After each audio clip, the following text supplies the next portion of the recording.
Hello and welcome to Indus News Live from Islamabad. I'm Hira Mustafa and these are the headlines.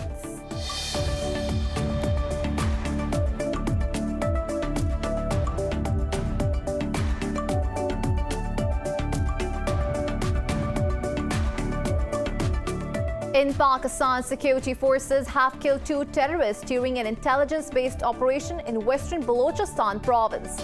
The military's media wing says a soldier was martyred during the exchange of fire in Haran district. It says arms and ammunition were also recovered.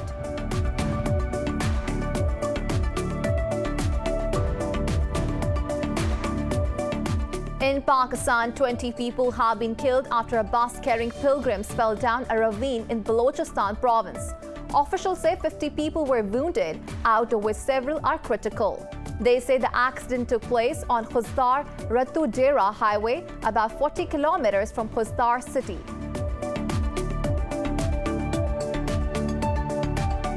Dozens of Palestinians have been injured as Israeli police attacked worshippers in East Jerusalem. Palestinian media says the troops abducted at least 10 people, including a child from Old City's Damascus Gate.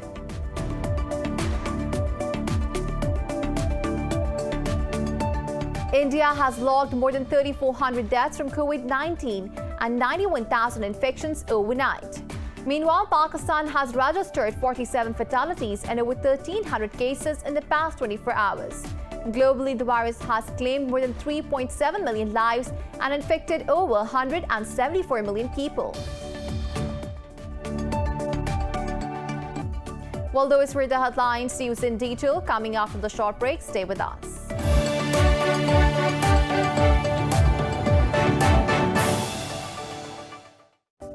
Welcome back. Now the news in detail. In Pakistan, security forces have killed 2 terrorists during an intelligence-based operation in Balochistan province.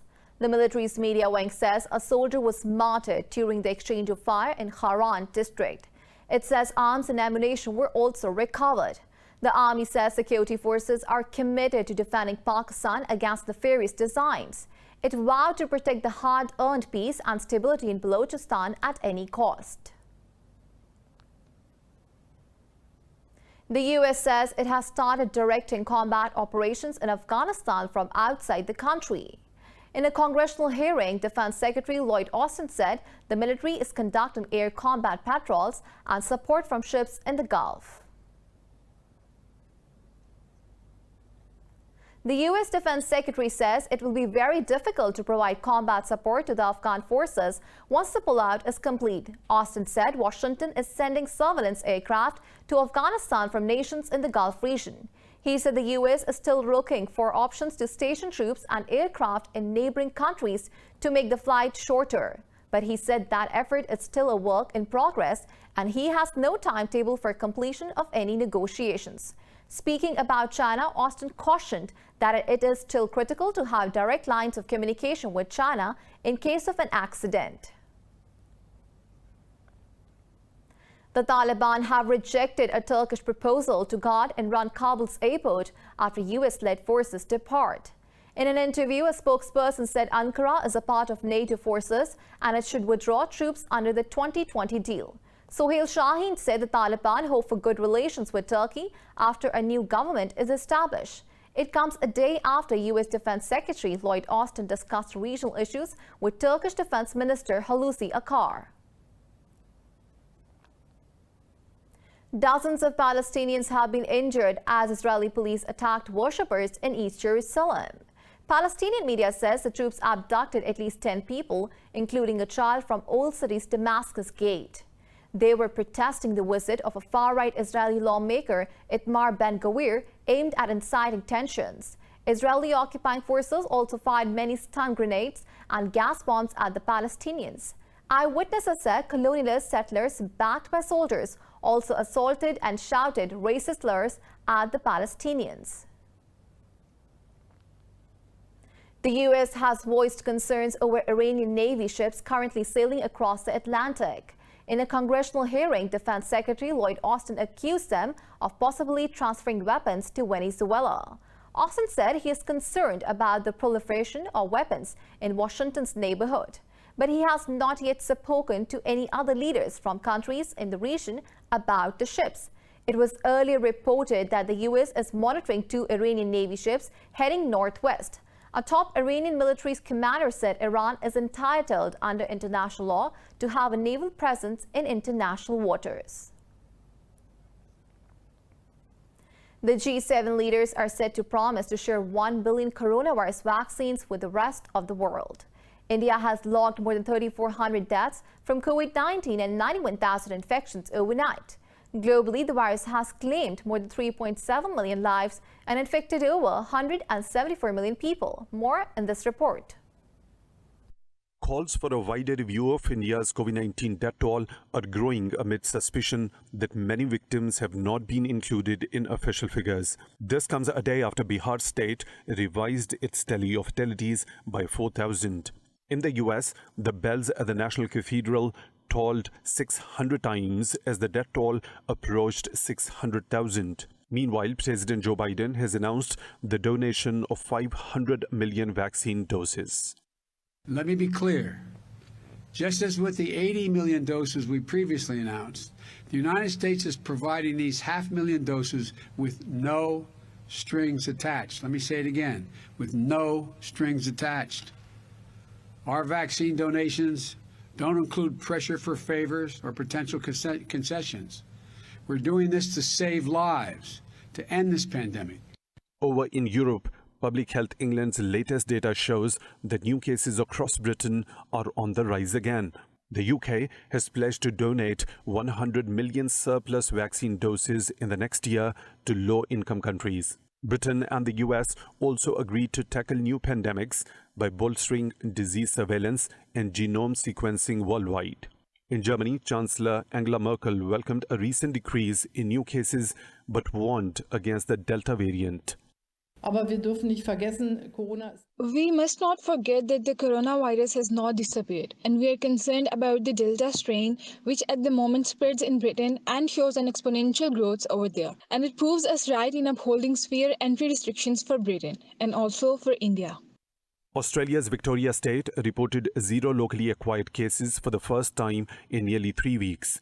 Researchers in China say they found a batch of new coronaviruses in bats, including one that may be the second closest yet to COVID-19. Meanwhile, South Africa has officially entered its 3rd wave of infections. Pakistan has recorded 47 new deaths from COVID-19 in the past 24 hours. The Health Ministry says the country's death toll has surged to 21,576. The nationwide caseload is approaching 939,000, with 1,300 new infections overnight. The number of active cases in the country stands at 43,000. Over 2,800 of them are under intensive care, whereas more than 873,000 people have recovered from the virus so far. In Pakistan, 20 people have been killed after a bus carrying pilgrims fell down a ravine in Balochistan province. Authorities say children are among the victims. Officials said 50 people were wounded, out of which several are critical. They say the accident took place on Khustar-Ratudero highway about 40 kilometers from Khustar city. Azerbaijan says Armenian troops have opened fire on Azeri soldiers guarding their shared border. In a statement, Baku said Yerevan is aggravating the situation by military provocations in the Kalbahar region. The Defense Ministry added that the Armenian side bears full responsibility for the event. However, the ministry did not report any casualties. Tensions between the two neighbors are rising again after the end of the Nagorno-Karabakh war in November 2020. Turkey says it has killed 2 more fighters of the Kurdistan Workers' Party in northern Iraq. In a tweet, the Turkish Defense Ministry said the militants were killed in Operation Claw Yildirim. They said the Turkish military used drones to target the PKK fighters in their hideouts. Ankara holds the PKK responsible for the deaths of some 40,000 people in a 30-year terror campaign. Thousands of people fleeing the junta's crackdown in Myanmar have crossed into India's far-flung eastern states. Civil society groups said the states of Mizoram, Manipur and Nagaland are sheltering around 16,000 people from Myanmar. Officials are worried that the refugee influx can lead to wider instability within the region. Earlier, Myanmar's junta charged deposed leader Aung San Suu Kyi with corruption, the most serious charge laid against her to date. Meanwhile, Japan has called for implementing a 5-point consensus reached by ASEAN to end the crisis. Rice Group said the security forces have killed 857 people since the February 1st coup. China has opposed the UK's 6th monthly report on Hong Kong, urging London to stop meddling in internal matters. The report accused Beijing of undermining Hong Kong's autonomy and curtailing its freedoms. In a statement, a Foreign Ministry spokesperson said the report distorts truth and tramples on international law. They said London has shown total disregard for the positive momentum in the Hong Kong situation. The spokesperson added Britain has turned a blind eye to the dark past of its colonial rule over the territory. They also defended the one country, two systems principle and the national security law, and said the reforms in Hong Kong's electoral system protect its political stability. China has opposed foreign interference in Ethiopia's internal affairs. Foreign Minister Wang Yi made these remarks on a phone call with his Ethiopian counterpart, MICK. Wang said the international community should not impose unilateral sanctions on Ethiopia and respect its will. The Foreign Minister said China is willing to assist in Tigray and has dispatched the first batch of food aid. He added that Ethiopia, Egypt and Sudan should solve the Grand Ethiopian Renaissance Dam issue through talks. McConnell thanked Beijing for helping Addis Ababa fight COVID-19 and hoped to boost bilateral cooperation. Colombian police have seized 2,061 kilograms of cocaine in the Caribbean Sea. Officials say they also arrested 5 Colombians in the largest seizure of this year on the island of San Andreas. The 2 tons of cocaine have an estimated value of $74 million. Officials say the drugs belong to trafficking structures linked to the Gulf Clan organized armed group. Other criminal groups in Central America were to receive them. Despite decades of anti-narcotics efforts, Colombia remains one of the world's top cocaine producers. Now it's time to take a short break. Stay with us.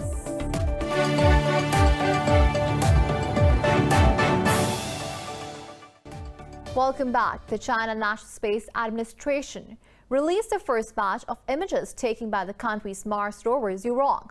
The images include landing site panorama, Martian landscape and landing platform with the Chinese flag on it. The images were unveiled at a ceremony in Beijing to mark the success of China's first Mars exploration mission. China's Tianwen-1 mission, consisting of an orbiter, a lander and a rover, was launched on July 23, 2020. It touched down on the southern part of Utopia Planitia, a vast plain in the northern hemisphere of Mars, on May 15th. This probe makes China the second country after the United States to land and operate a rover on Mars. Famous rock star Mick Jagger's jackets are up for sale at an auction by Christie's. It is putting up 55 lots designed by Lauren Scott, who died from suicide in 2014 at the age of 49. The outfits on sale include dresses donned by Nicole Kidman and Sarah Jessica Parker. Among items on sale are 2 jackets Scott and Jagger collaborated on for the Rolling Stones frontman. Both have a price estimate of $28,000 to $42,000. Head of sale Caitlin Yates says it is the first time a collection from Scott's archives has come to the market. Proceeds from the sale will go towards the Laverne Scott Scholarship set up by Jagger in 2015. Aerospace company Archer Aviation has unveiled its first electric flying taxi. The 2-seater demonstration aircraft maker has been termed as a stepping stone towards commercial operations. Details in this report. Archer Aviation's first electric flying taxi, MICK, made a flashy debut in Hawthorne, California, with the use of ride simulation XR technology. The battery-powered aerial vehicle is an autonomous 2-seat demonstration model for an electric vertical takeoff and landing design. It can take off and land like a helicopter and fly at 150 miles per hour for distances up to 60 miles. Archer is building electric vertical takeoff and landing aircraft that will be used in and around urban environments. So these vehicles take off and land like a helicopter, but then they also fly forward on a wing. And they're all powered by these electric motors. So it's this brand new type of aviation that we're really seeing kind of being ushered in, all being driven on the advancements of battery technology. Archer expects Maker's commercial launch in 2024 in Los Angeles and Miami. It aims to counter congestion on the roads due to the increasing number of vehicles. Yeah, I mean, we see a tremendous amount of traffic on the ground today. In Los Angeles, every day there's 50 million daily trips, of which over 5 million take over an hour. And what we're really trying to do here is move that traffic that's having trouble on the ground into the air. We're doing that in a fully sustainable form of transportation. We can do it very cost-effective and safe for the everyday user. So our real goal is to make a mass market transportation solution in and around cities. Aerospace companies are looking for new markets and are under pressure to help decarbonize the industry. This has resulted in an increased interest in zero-emission aircraft that take off and land like helicopters but fly like planes. In Turkey, a loyal and lion-hearted squirrel has become the guardian of his rescuer's belongings. Mehmet Khan does not let anyone get close to the cash register except for his owner, Mahmoud Yaksul. When he is not on guard, the little animal loves to dash about the display counter and stroll around. Yüksel rescued the squirrel and his brothers after their mother was found dead 3 months ago. The duo has been living together since then. Yüksel says Mehmet Khan, who is recovering from a paw injury, will return to the wild soon after making a full recovery.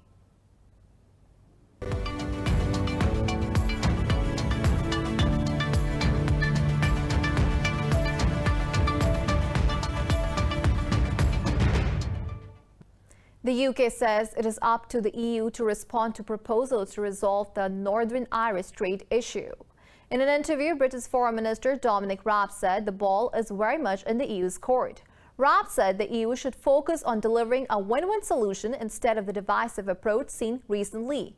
He said a meeting between British Prime Minister Boris Johnson and US President Joe Biden was incredibly warm. But Raab said that the pair did not linger on discussions on the Northern Irish issue. European markets have inched higher as global markets try to shrug off a sharp rise in the US inflation. London's FTSE is leading the gains, rising more than 0.5%. The CAC 40 in Paris has added nearly 0.5% as well. The Pan-European Stock 600 and Frankfurt DAX have edged up marginally, while Italy's FTSE MIB is trading flat. Earlier, most Asian bourses traded mixed, with mainland Chinese stocks and Japanese bourses in negative territory.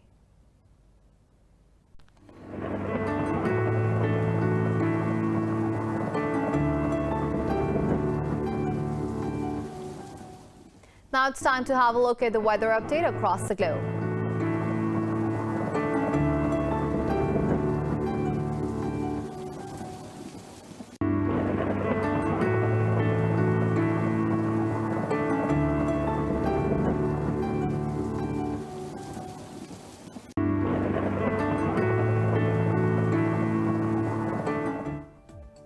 For the latest updates, you can follow us on social media at Indus.News.